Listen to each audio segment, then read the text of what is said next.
You said Malaysians can't watch it online. Yes. They can't, yeah? No, they can't, unfortunately. Other countries have bought it, but they're all Western countries. Okay, but they can at least go to your blog to find out. Yes, there's a What's your trailer. blog called again? Ambitious Mamas, Okay. mamas.co.uk. Okay, so if they wanted to find out more, Yes, they could they contact can. you through there, but look at your blog. Absolutely, Yeah, yes. okay. Yes. Now, the irony is that as we speak, and when you've made your film, yeah, Mum's Made Porn, Malaysia is being hit by gutter politics Yes. involving pornography, Yes. yeah, between men. Yes. What do you think of this gutter politics back home? I think, do you know what? I think the use of porn videos in Malaysian politics is wrong on 3 levels. Okay, firstly, they're porn videos, right? And in themselves, it's legitimizing porn, because you're bringing it into mainstream, and everybody's watching porn. Yeah.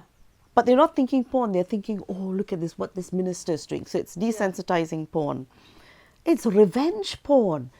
Yeah, it's bringing somebody down. Yeah. Revenge porn. It's an offense in Britain. Yeah.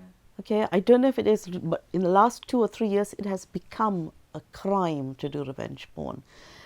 It's very hostile, and that is not the way to combine democracy with a politician whom you don't like. There's other avenues, right? And also, if you look at it, what is the common thread in all these porn videos? It's trampling on minority rights, so gay people, women. Years ago, we had a Chinese female politician, right, who was caught up in a sex video scandal. Chinese politician, yeah. Yeah. So it's And trampling female on, as well, yes. yeah, trampling on minority rights, women, gay people. So it's presenting like gay people in a very twisted way.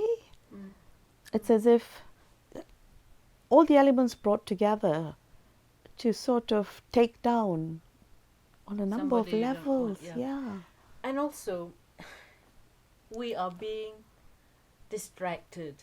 There are more important Yes. issues. It always comes up at a critical point in somebody's life. Yes. That's why we need people like you to keep people on the right track. I tell you what it is that you do, right? You introduce cultural intelligence. Oh, thank you. No, you do. I want people to think, Yeah. why are we doing this? Why shouldn't we do that? Yeah. Think about our actions. Absolutely. A bit like you making the To make film, people think, to make yeah. people think, why is it wrong? How does it affect us? The consequences. Because there has to be challenge. If you don't have challenge, what is it? It's sheep society. Control, what you were talking about Yeah. earlier. Yeah. Obedience. Yeah. I remember when I was growing up in Malaysia, the whole culture and ethos was one of obedience. You obey your elders, you obey your politicians, Your teachers. teachers. Community leaders. Yeah, the doctor, everything the doctor says Yeah. is correct. Yeah, even though that you're wondering, bloody hell, why am I taking so many pills? Yeah. Pill popping? Yeah, it was, right? I think it's only in recent years, like your people like yourself, Bersih, Malaysian Bar Council, Yeah. you've introduced critical thinking. That's what we like, critical thinking Yeah. and cultural intelligence. Yes. That's what we need as Malaysians. Yeah. Now, at the weekend, you and about 500 other Malaysians went to the Malaysian High Commissioner's house in Hampstead in London Yes, to have open house for Hari Raya. yes. Yeah, and you queued up for makan Yeah. and everything there. I love Malaysian food. Yeah. Yes. But I think they ran out of food, right? They did run out of food. They did. I was so disappointed. Anyway, you met, one of the highlights was you met the youth minister. Yes, Syed Syed Saddiq. Saddiq, yeah. Yes. And I think you said to him, I am the first Malaysian to be featured as on British reality TV. Yes. And he said, hand to his heart, yeah, Thank you. for flying the Malaysian The flag. flag, yes. Now, I want to ask you this million-dollar question. Was he aware that you were making pornography? Do you know? He didn't ask me. Maybe he didn't thought ask. he didn't. Didn't ask. Maybe he thought it was going to be like Love Island or something like that, Or and maybe he was thought it was scared. an intellectual program. You know, the physicist or critical thinking. Or cookery. What do you think his reaction would be? I was actually hoping that he would have asked me, because he had a day or two before that made a comment about the sex video that's currently in circulation in Malaysia. KL. In KL, yeah. But he didn't. But I was hoping to provoke a conversation, but he didn't. He was very nice, and he just said, "Thank you so much." Yeah, but it's ironic. It is And very it is- ironic. and Yeah. it is like almost funny. Yes, it is. I mean, when he finds out that it was about a film about porn, what do you think his reaction will be? I think, given that he's now trying to raise issues about mental health in children. So you hope he takes it up positively. Yeah. And so he should as well. Yeah. Because the studies being done in Malaysia on the negative effect of porn on children's mental health. And he recently has spoken about it. And another thing I'd tell you that he has said is how the stigma about mental health in Malaysia, how he wants it removed. Do you know there's a stigma attached to the children who are abused in Malaysia? Can you believe it? Yes, because I work quite a bit with communities like that who have been stigmatized by sexual abuse or abuse of any sort. That is really sad and wrong. That's what I mean by cultural and emotional intelligence. We need that. Yeah, but if we could expand on this a bit, women, children, they're almost like second-class citizens. Yeah. And if you've had a abuse of some sort, people keep you away. You know how you have disabled members of the family, and now they lock you up, and the people don't know about them. Yes. We've got to get rid of that, right? Absolutely. But, you know, in Britain now that's being tackled, right? And this is what we need to do in Malaysia as well. So I know UNICEF is working to find solutions, but it starts with people's mentality, right? If you just stop and think, why are you stigmatizing them?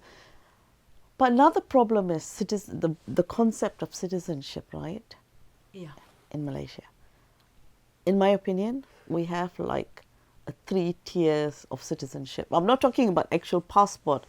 I'm talking about, you know, the social policy world expert, T.H. Marshall, he defined, I'm putting it loosely, but he defined citizenship as the ability to participate fully in social rights, political rights, cultural rights, right?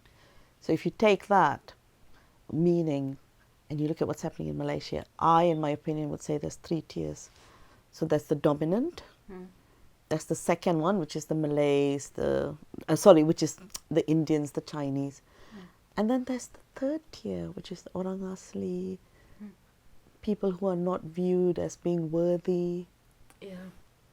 Well, hopefully we will have more talks and chats about that to address those issues. Absolutely. Open people's minds. Yeah. Yeah.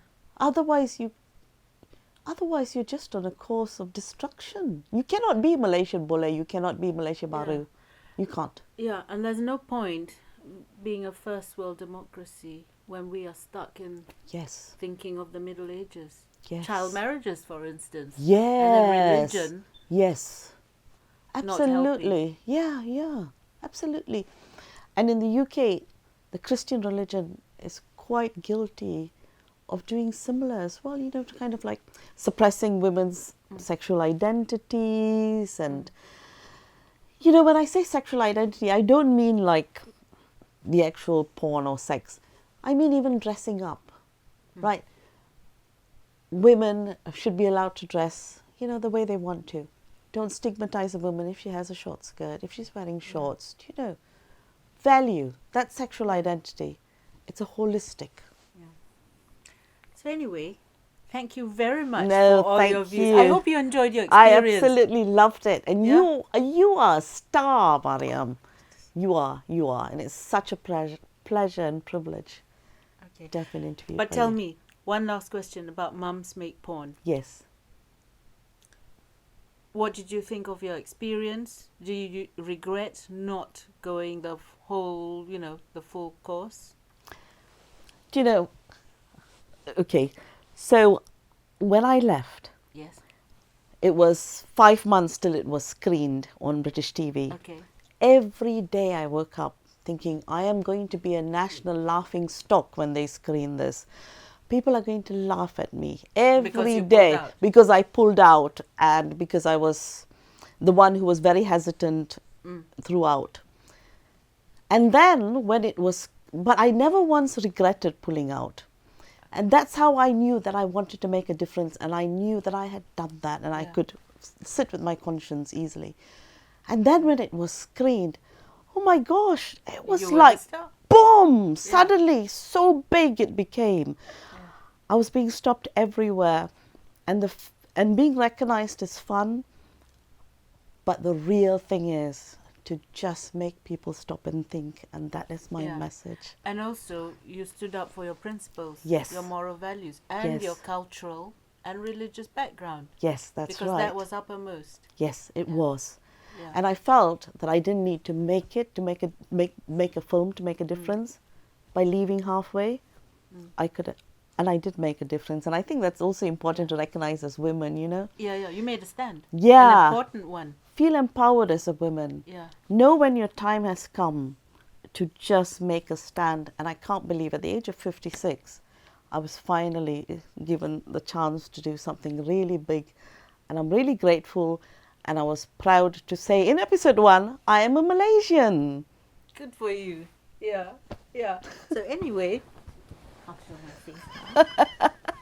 So, if you want to know more about Jane's film, Mums Make Porn, just go to her blog. Ambitious Mamas, MAMAS, ambitiousmamas.co.uk, and Chelliah is spelled CHELLIAH. Yes. And so thank you very much for watching us, and we hope to bring you more talks about Malaysian stuff in the future. But before we go, there is one person I'd like to say hello to, and he lives in Kulim. What's his name? My Kulim Mama, who is a great supporter of you. Hello, Uncle, from the two of us. And bye-bye. Bye.